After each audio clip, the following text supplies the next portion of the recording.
Владимир Жириновский украл все деньги со счетов партии ЛДПР и свалил из России, делом занялся лично Путин.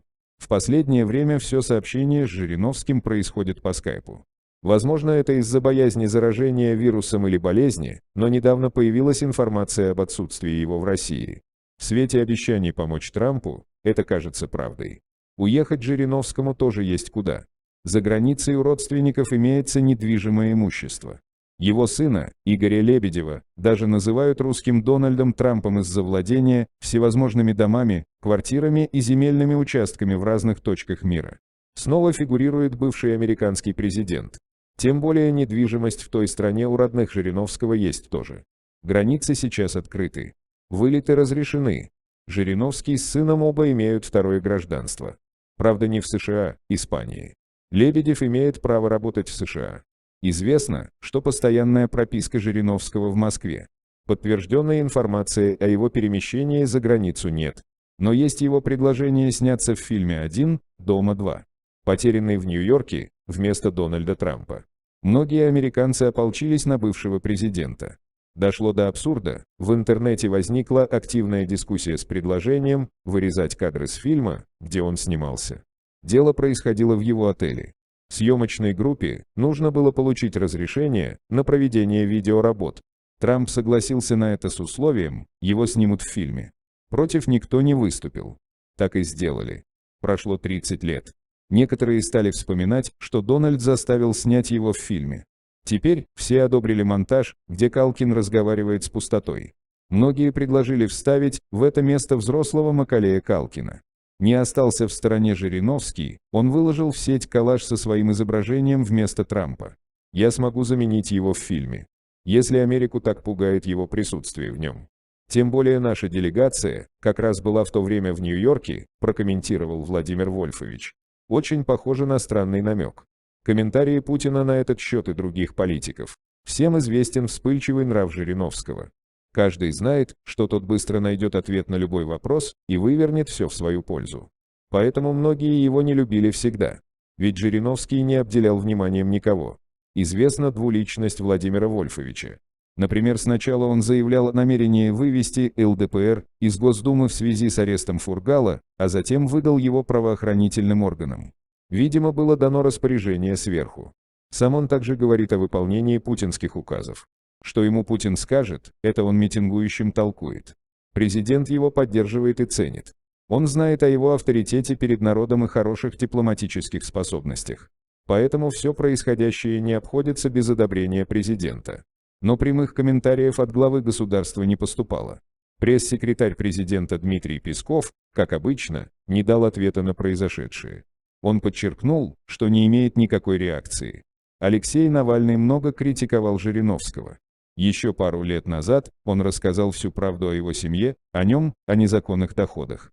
Считал, что понятия патриотизма Жириновский не сочетаются. Он показал свое истинное лицо, говорит Рамзан Кадыров. Политик считает его клоуном, болтуном. Он отмечает, что Жириновский не являлся никогда патриотом. По всей видимости, это самые верные слова о нем. С чего ему являться патриотом, его настоящая фамилия Эндельштейн. Его отчество Вольфович. У него еврейские корни. Жириновский столько раз ругался на тех, кто бежит лечиться за границу, но при первом ухудшении своего здоровья улетел в Германию. Говорил о доверии российской медицине, сам делал по-другому. Видно по его поступкам, он любит много говорить, но не делать. Так, на одном из заседаний он снова критиковал политиков за использование в своей речи английских слов. В конце же сам вставил слово «локдаун». Жириновский способен улавливать веяния режима и подстраиваться под него. Именно из-за этого качества он длительное время находит свое место в политике. Самостоятельно Жириновский не решился бы провернуть любое дело, у него есть надежная опора. Какая именно, можно лишь догадываться. Как-то Путин намекнул, не будет Жириновского, не будет ЛДПР. Ведь многие партии существуют благодаря одному политику. ЛДПР не исключение. Но неужели скоро эра Жириновского пройдет? Владимир Жириновский является яркой личностью. Многие считают его несерьезным и смотрят выступления с ним ради смеха. Другие искренне восхищаются и уважают. Непристойные действия, наличие судимостей, а также несметное богатство руководителей его партии давно никого не удивляют. Как Жириновский украл деньги у ЛДПР? В 2020 году было громкое дело о семье Жириновского. Его сын обвинялся в хищении денежных средств, принадлежащих ЛДПР. Говорилось о сумме свыше 1 миллиарда рублей. Всего на балансе находилось 9,8 миллиардов. Известно о прогоне средств бюджета якобы на съем больших площадей, каким-то случайным образом принадлежащим его родственникам. Также выделялись деньги на научные исследования, которые не проводились.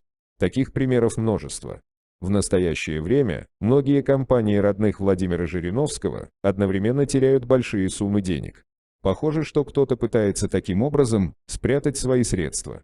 Все люди теряют голову от появления огромных денег. Но виноваты ли родственники Жириновского? Ведь сам Владимир Вольфович никогда не упустит свое. Его девиз «Мы заплатили, вы обязаны дать, что нам полагается». Если не заплатили, тоже. Так что жадность ему свойственна. Вполне возможно, Владимир Вольфович решил подумать об уходе от дел и деньги прихватить с собой. Ведь регулярно появляется информация о частом ухудшении его здоровья. В ноябре говорилось о лечении в Германии. Ему скоро исполнится 75 лет. Политика – дело неспокойное. Июльское дело о Сергее Фургале, Навальном и митинге – все это наложило отпечаток на его здоровье. К тому же не первый год есть информация о намерении им сложить полномочия. Он сам их не опровергает, но и не подтверждает.